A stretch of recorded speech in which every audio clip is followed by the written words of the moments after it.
In April, British officials ordered Military Governor General Thomas Gage to arrest colonial leaders Samuel Adams and John Hancock, who had left Boston for the nearby town of Lexington.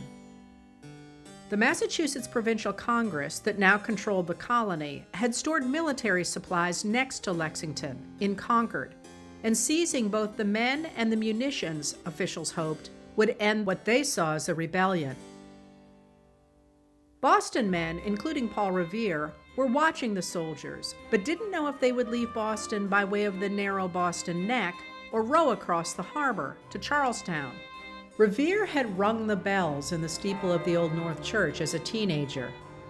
He told friends in Charlestown that if the British went out by water, we would show 2 lanterns in the North Church steeple, and if by land, 1, as a signal, so messengers could raise the alarm on the road to Lexington and Concord. Revere's childhood friend John Pulling Jr., a wealthy sea captain, and the church's caretaker, Robert Newman, were both sons of liberty. On the night of April 18th, Revere learned the troops were on the water, told Pulling, then rowed across the harbor to Charlestown to ride to Lexington himself. Pulling and Newman climbed the steeple, flashed the lanterns, and climbed back down.